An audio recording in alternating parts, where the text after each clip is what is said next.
నిరుద్యోగుల ఉద్యమం నోటిఫికేషన్స్ ఉండవు కానీ అక్రమ కేసులు మాత్రం ఉంటాయి. గేట్ దాటి బయటికి వెళ్తే కేసులు పెట్టడానికి పోలీసులు రెడీగా కూర్చున్నారు. సో ఇట్లాంటి పరిస్థితుల్లో వాళ్ళకి మద్దతుగా నోటిఫికేషన్ విడుదల చేయాలని ఆర్ కృష్ణన్ వచ్చారు. సో ఒకసారి మాట్లాడదాం. అన్న నమస్తే. మస్తు ఉద్యమాలు చూసినాం. నిరుద్యోగుల ఉద్యమానికి మళ్ళీ వాళ్ళ నాందే మీరు రావడం తప్పనిసరి. ఈ ఉద్యమాన్ని ఉధృతంగా చేస్తాము. మేము పదవులు అడుగుతున్నామా, ముఖ్యమంత్రి పదవి అడుగుతున్నామా, లేకపోతే మంత్రి పదవులు అడుగుతున్నామా? వాళ్ళే కొట్లాడుకుంటున్నారు. ఫస్ట్ వాళ్ళే కొట్లాడుకుంటున్నారు. రెండవది డ్యూటీ చేస్తున్నారు. మేము అడిగేదల్లా మీరు ఇచ్చిన వాగ్దానం ప్రకారం 2 లక్షల జాబులు భర్తీ చేయాలి. అనేక మంది నిరుద్యోగులు ఏజ్ బార్ అవుతుంది, ఇంతవరకు సెటిల్ కాలేదు, మ్యారేజ్ కాలేదు, వాళ్ళ శక్తియుక్తులంతా వృధా అవుతున్నాయి. కాబట్టి వాళ్ళందరికీ జాబులు ఇవ్వాలని పోరాడుతున్నాం. తప్పనిసరి ప్రభుత్వం దిగి రావాలి, వాళ్ళకి నోటిఫికేషన్ ఇవ్వాలి. వేకెన్సీలు ఉన్నాయి, లేకపోతే మేము అడగాం. ఇప్పుడు మీదనే కనిపిస్తున్నాయి. ప్రభుత్వ పాఠశాలలో 14,111 పోస్టులు, టీచర్ పోస్టులు. ఇవి ఎస్సీ ఎస్టీ బీసీ మైనారిటీ గురుకులాల్లో 8 నుంచి 9,000, ఏడేడు పాఠశాలలో 5,900. అనేక డిపార్ట్మెంట్లలో మీరు ఒకటే గుర్తుపెట్టుకోండి, ప్రభుత్వం వేకెన్సీలు లేవంటే నేను సవాల్ చేస్తున్నా.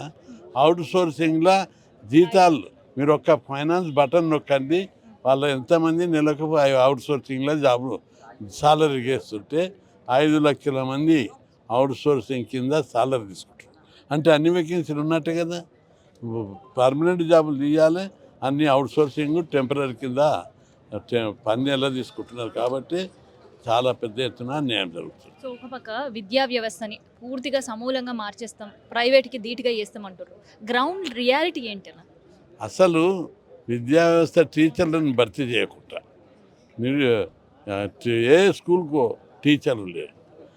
నేను ఒకటే అడుగుతున్నా, విద్యా వ్యవస్థను బలపడనిక చేస్తే ప్రభుత్వ పాఠశాలలో 2 ఏడాది కింద ఎంతమంది ఉండి 26 లక్షల మంది ఉండి ఇప్పుడు ఎంతమంది ఉన్నారు? 22 లక్షలకు తగ్గారు. నీ విద్యా ప్రమాణాలు పెరుగుతారా తగ్గుతారా?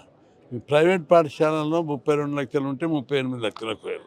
అక్కడ పెరుగుతున్నాయి, ఇక్కడ తగ్గుతున్నాయి. అంటే అర్థం ఏమిటి? నీ విద్యా ప్రమాణాలు ప్రభుత్వ పాఠశాలలో లేవు. కేవలం ముఖ్యమంత్రి గారు అన్ని వ్యవస్థలను మేనేజ్ చేస్తున్నాడు, భయపెడుతున్నాడు. తాను చెప్పిందే వేదమన్నట్టు పత్రికలకు టీవీలకు కూడా భయపెడుతుడు. మీరు ఎక్కువ నాకు వ్యతిరేకంగా పోతే యాడ్స్ ఇవ్వని చెప్తున్నాడు. ఈ విధంగా దెబ్బతీసి వ్యవస్థనంతా గుప్పిట్లో పెట్టుకొని తన మాటల ద్వారా మాయ చేసి ముందుకు పోతున్నాడు. 27,000 స్కూళ్ళు కాస్త 4,000 స్కూళ్ళు మాత్రమే మేము కుదిస్తామని. అది అయ్యే పని కాదు. అది చేయనిస్తామా, చూసుకుంటామా? మేము ఎన్ని కొట్లాటలు, ఎన్ని ఉద్యమాలు చేసినాం. అంజయ్య పీరియడ్ నుంచి ప్రతి ఊరికి మేము చిన్నగా ఉన్నప్పుడు చదువుకున్నప్పుడు మాకు ఊళ్ళో స్కూల్ లేదు. చుట్టూ 4 ఊళ్ళు చదివిన. నేను 3, 4 ఊళ్ళో చదివిన. 6, 7 టేకుడుపల్లి చదివిన. 3, 4 అనంతసాగర్లో చదివిన. 7, 8, 9 మౌనిపేట చదివిన. ఇంటర్ సంగారెడ్డిలో చదివిన. డిగ్రీ వికారాబాద్లో చదివిన. అంత కష్టపడ్డాం ఆ రోజు. అది దృష్టిలో పెట్టుకొని రోజు కొట్లాడినాం. అంజయ్య పీరియడ్ నుంచి వరుసగా వీళ్ళకు ఎట్లయినా ఎక్కువ స్కూల్ పెట్టాలి, కాలేజీ పెట్టాలి. ఇంత పోరాడి సాధించిన స్కూళ్ళను ఊరికే వదిలిపెట్టే ప్రశ్నే లేదని చెప్పి హెచ్చరిస్తున్నారు. ఇంకో పక్క రైతులు యాసంగి అయితే కొట్టిర్రు. మళ్ళీ రేపు ఏం జరగబోతుంది అసలు? ఇప్పుడు స్టార్ట్ అవుతుంది. భావజాలం పెరగాలి. ఎప్పుడు ఏ వ్యవస్థలోనైనా ఉద్యమం రావాలంటే, తెలంగాణ ఉద్యమం వచ్చిందంటే అనేక మంది పుస్తకాలు రాసిర్రు, కరపత్రాలు రాసిర్రు, చర్చలు జరిపిర్రు, ఉద్యమం వచ్చింది. ఇప్పుడు కూడా నిరుద్యోగులకు అన్యాయం జరిగే దాని మీద విస్తృతమైన చర్చ జరిగితే నిరుద్యోగులంతా తయారవుతారు, ఉద్యమాన్ని ముందుకు తీసుకుపోతాం. రైతుల పరిస్థితి కూడా రైతు భరోసా లేదు. అంటే రైతుకు ఓట్లు ఉన్నాయి కాబట్టి వాళ్ళను మంచిగా చూడాలని ప్రభుత్వం ప్రత్యేక శ్రద్ధ తీసుకుంటుంది. ఓట్లు లేవు కాబట్టి నిరుద్యోగం ఏం చేస్తారని వీళ్ళని నిర్లక్ష్యం చేస్తున్నారు. అట్లా చాలా ఉద్యమాలకి ముందు నడిపించారు. ఆ ఉద్యమాలు అన్నీ కూడా సక్సెస్ అయినాయి, అన్నీ అయినాయి. మరి నిరుద్యోగులను ఎందుకు అట్లా వదిలేసిర్రు? మరి ఆర్ కృష్ణయ్య ప్రాతినిధ్యం మళ్ళీ నిరుద్యోగుల తరఫున ఉంటారా ముందుకి? అనేకమైనటువంటి యాక్టివిటీస్, బీసీ గురుకులాలు పెట్టాలి, రిజర్వేషన్లు 42% పెంచాలి. ఆ ఇష్యూల మీద ఎక్కువ ఈ మధ్య కాన్సన్ట్రేట్ చేస్తా. హాస్టళ్ళకు సొంత భవనాలు కట్టాలి, ఎక్కువ గురుకుల పాఠశాలలు పెట్టాలని కొట్లాడుతున్నా, ఉద్యమాలు చేస్తున్నా. అందువల్ల ఇక్కడ కొత్త తరం రావాలి, కొత్త నాయకత్వం పుట్టాలి, కొత్త నాయకులు ఎదగాలని కొద్దిగా చూసినా మళ్ళీ వాళ్ళందరూ ఈరోజు వదులుతలేరు. నువ్వే రావాలి, నువ్వు వస్తేనే నాన్ పొలిటికల్ కలర్ వస్తుంది, మీరు అందరి మీ మీద నమ్మకం ఉంది, మీరు అంటే రాష్ట్రంలోని యువతకు మీ నాయకత్వం పట్ల విశ్వాసం ఉంది, మీరు రావాలని ఈరోజు కోరినందుకు వచ్చాను. నిరుద్యోగుల మనం తెలంగాణ ఉద్యమం కాడ నుంచి మీ ఉద్యమాలు చూస్తూనే ఉన్నాం, కొట్లాడి తెచ్చుకున్నాం తెలంగాణ. కానీ ఇప్పటి కూడా ఇంకా నిరుద్యోగులు రోడ్డు మీదకి వచ్చి కొట్లాడుతూనే ఉన్నారు. అవును, ఫైనల్గా ప్రభుత్వానికి మీరు ఏం చెప్తారు? నేను ముఖ్యమంత్రి రేవంత్ రెడ్డికి విజ్ఞప్తి చేస్తున్నా, నిరుద్యోగుల ఉద్యమం ప్రారంభమైంది, వాళ్ళ మీద అక్రమ కేసులు ఫస్ట్ బంద్ చేయి, వాళ్ళ వయస్సు వీళ్ళు వక్రీకరించొద్దు, ఉద్యోగాలు వద్దని ధర్నా చేస్తుండ్రు అంటాడు. 18,000 ఉన్నాయి, 18,000కు మీరు 5,000 ఇస్తున్నారు, 5,000 కాదు 18,000 ఇవ్వాలని కొట్లాడుతున్నారు. కాబట్టి 18,000 కోసం కొట్లాడేదాన్ని పాజిటివ్గా తీసుకో, ఎప్పుడు భర్తీ చేసిన చేసుడే కదా. నువ్వెందుకు అది పోలీస్ డిపార్ట్మెంట్కు, హోమ్ డిపార్ట్మెంట్ కేంద్రం గ్రాంట్ ఇస్తుంది, మొత్తం రాష్ట్ర ప్రభుత్వం భరించేది ఏమి ఉండదు. కాబట్టి అది పెద్ద భారం కూడా కాదు, ముఖ్యమంత్రి పాజిటివ్గా తీసుకొని భర్తీ చేయాలని డిమాండ్ చేస్తున్నాను. సో 10 సంవత్సరాల తెలంగాణ సాధనలో నిరుద్యోగుల ఉద్యమం ఎట్లుందో సేమ్ హ్యాస్టీస్ మళ్ళీ అలాంటి ఉద్యమమే ఇంకోసారి తెలంగాణలో నాంది పలుకుతుంది. ఈ ఉద్యమం అప్పుడు ఉద్యోగాల కోసం, నోటిఫికేషన్ల కోసం, సేమ్ ఇప్పుడు మళ్ళీ నోటిఫికేషన్ ప్రభుత్వం ఇస్తలేదని గుస్సాతో మళ్ళీ నిరుద్యోగులు ఇవాళ రోడ్డు ఎక్కే పరిస్థితి కనిపిస్తుంది. ఈ రేవంత్ రెడ్డి పచ్చి అబద్ధాల రెడ్డి అని చెప్పేసి అనడానికి ఎటువంటి సంకోచం లేదు.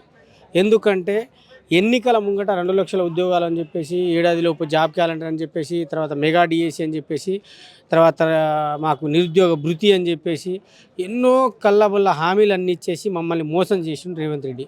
దాని తర్వాత వచ్చిన తర్వాత అయినా ఉద్యోగాలు ఇస్తా, ఇగో ఉద్యోగాలు ఇస్తా, త్వరలో ఉద్యోగాలు ఇస్తా, త్వరలో ఉద్యోగాలు ఇస్తా అని చెప్పేసి, ఇంకెన్ని త్వరలో అని చెప్పేసి మేము చెప్పడంతో ఆ త్వరలో అని మాట వదిలిపెట్టి ఒక మన జాబ్ క్యాలెండర్ ఇచ్చిండు. ఆ జాబ్ క్యాలెండర్ ఎటు పోయిందో ఏం పోయిందో అసలు దానికి ఆ అంతు అనేదే లేకుండా పోయింది ఆ జాబ్ క్యాలెండర్. ఈ విధంగా మోసం చేసిండు. మొన్న వీళ్ళ డీజీపీ గారే 19,000తో ఎస్ఐపిసి నోటిఫికేషన్ ఖాళీగా ఉందని చెప్పారు. దానికి మళ్ళీ 5,000 ఇస్తామని చెప్తారు. వీళ్ళకి సంబంధించిన మొన్ననే జస్ట్ ఒక 3 days బ్యాక్ రియాజ్ గారు ఏమన్నారు, 19,000 ఖాళీగా ఉన్నారు కానీ మేము 5,000తోనే ఆర్థిక శాఖ క్లియరెన్స్ మిగతాయి కూడా వస్తే ఇస్తామని చెప్పారు. మేము ఏమంటున్నాం, మీరు 19,000 ఇవ్వాల్సిందే ఎస్ఐపిసి నోటిఫికేషన్, ఇదొకటి. అదేవిధంగా ఇలా డిఎస్సిలో 2 సార్లు ప్రమోషన్ ఇచ్చారు మీరు. డిఎస్సిలో 30,000 ఖాళీలు ఉన్నాయని ఎప్పుడో చెప్తూనే ఉన్నాం. గతంలో కూడా 20,000 ప్రమోషన్ ఇస్తే 2/3 వంతు మనం ప్రమోషన్లు పోతే 1/3 వంతు డైరెక్ట్ రిక్రూట్మెంట్ ద్వారా భర్తీ చేయాల్సిన పోస్టులు మీరు గతంలో ఒకసారి ప్రమోషన్ ఇస్తే 20,000 పోస్టులు ప్రమోషన్ ఇచ్చినామని చెప్పేసి నిండు అసెంబ్లీ సాక్షిగా బట్టి విక్రమార్క గారు అన్నారు. మరి దాని ప్రకారం చూసుకున్నా మీరు 20,000 ప్రమోషన్ ఇస్తే 2/3 వంతు 1/3 వంతు భర్తీ చేయాల్సిన 9,000 స్కూల్ అసిస్టెంట్ పోస్టులు అక్కడే కనబడతా ఉన్నాయి స్పష్టంగా. అదేవిధంగా ఎస్జిటి పోస్టులు కూడా ఖాళీలో కనబడతా ఉన్నాయి. తర్వాత అదేవిధంగా మేము ఏమంటున్నాం, మొన్న రెండోసారి మళ్ళీ ఒక 5,000 పోస్టులు ప్రమోషన్లు ఇచ్చారు. అది 2/3 వంతు చూసుకున్నా, 1/3 వంతు చూసుకున్నా ఇంకో 1,500 నుంచి 2,000 పోస్టులు స్కూల్ అసిస్టెంట్ పోస్టులు ఖాళీలు ఉన్నాయి. ఈ విధంగా చూసుకున్న స్కూల్ అసిస్టెంటే 12,000 పైచీలకు కనబడతా ఉంది. మరి డైరెక్ట్ రిక్రూట్మెంట్ ద్వారా భర్తీ చేయాల్సిన ప్రమోషన్ నుంచి పైకి వచ్చిన ఎస్జిటి టీచర్లు మరి ఆ పోస్టులు ఖాళీ అయినప్పుడు డైరెక్ట్ రిక్రూట్మెంట్ ద్వారా ఎస్జిటి వాళ్ళతో డిఎడ్ వాళ్ళతో భర్తీ చేయాల్సి ఆ పోస్టులు ఖాళీ పడతాయి. ఇంకో విషయం నేను చెప్తా ఉన్నాను రేవంత్ రెడ్డి గారికి, దీని మీద మేము స్పష్టంగా కోర్టులో కేసు కూడా వేయబోతున్నాం. అదేవిధంగా ఏంటంటే ఇవాళ మీరు ప్రీ ప్రైమరీ స్కూళ్ళలో ఇంటర్మీడియట్ క్వాలిఫికేషన్ ఉన్న వాళ్ళ మీ కాంగ్రెస్ పార్టీ కార్యకర్తలను తీసుకున్నావు కదా, ఏ ప్రాతిపదికంగా తీసుకున్నావు? ఇవాళ ఎన్పి 2020ని మీరు పక్కకు పడేసిర్రు. ఇవాళ ఎన్పి 2020 ప్రకారం 5+3+3+4 అనే దానికి మీరు ఎక్కడ న్యాయం చేసిర్రు? మొదటి 5 అనే దానికి మీరు ప్రీ ప్రైమరీ వాళ్ళకి ఏ సైకాలజీ చూసుకోకుండా ఇంటర్మీడియట్తో భర్తీ చేయడంలో మీ మతలబ్ ఏంది?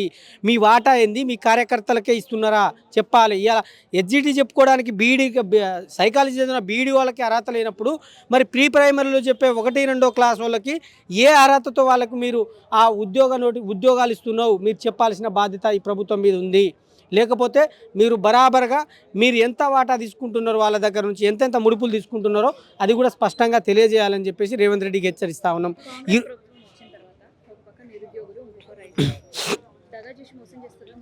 బరాబర్ ఇప్పుడు రైతులు అంటే ఎవరో కాదు కదా, మేమే కదా, మా తల్లిదండ్రులే కదా.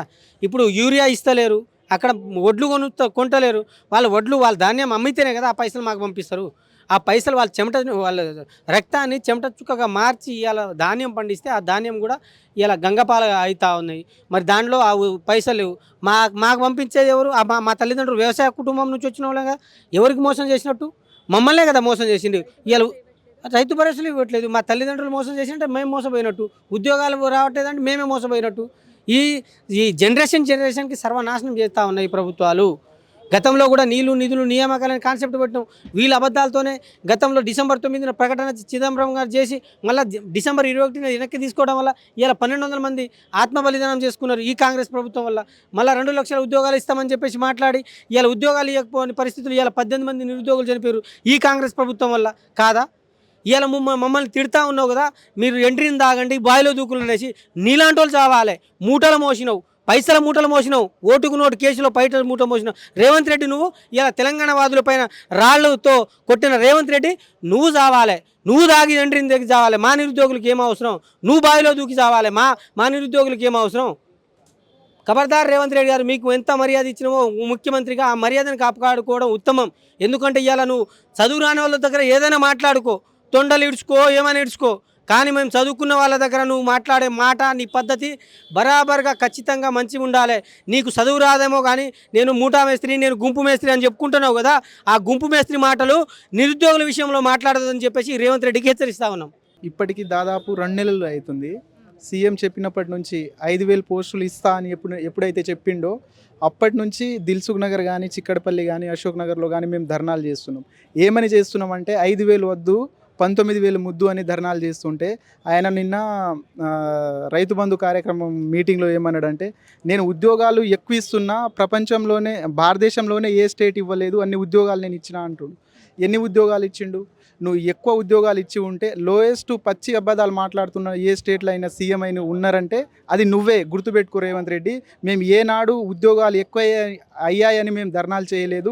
ఉద్యోగాలు తక్కువ అయ్యాయి, ఉద్యోగాల భర్తీ చెయ్యాలని మేము ధర్నా చేసినాం తప్ప ఉద్యోగాలు ఎవడైనా ఆకలి అవుతుందని అన్నోనికి అన్నం పెడితే ఎవడైనా తింటాడు కానీ నాకు వద్దని ఎవడు చెప్పాడు. మేము చదువుతుందే దీనికోసము, ఉద్యోగాలు కావాలనే మేము చదువుతున్నాం. కానీ ఉద్యోగాలు అంటే వీళ్ళు వేసేది 16,000 ఉద్యోగాలు, మేము ఉన్నది 30 లక్షల మంది నిరుద్యోగులము.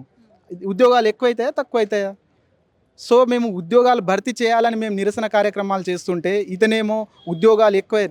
అంతమంది ముందు అబద్ధాలు మాట్లాడడానికి కొంచెమైనా సిగ్గుండాలి రేవంత్ రెడ్డి గారు. అంతేందుకు మేము న్యూస్ పేపర్ క్లిప్పింగ్ వచ్చిన మా సమస్యల్ని అద్దంకి దయాకర్కి, బల్మూరు వెంకట్కి, రియాజ్కి నేను పంపిస్తుంటా స్వయంగా. వాళ్ళు చూస్తుంటారు. ఆయన మాట్లాడుతుంటే బ్యాక్ సైడే ఉన్నాడు. మరి వాళ్ళైనా చెప్పాలి కదా మీ సీఎంకి మీరు.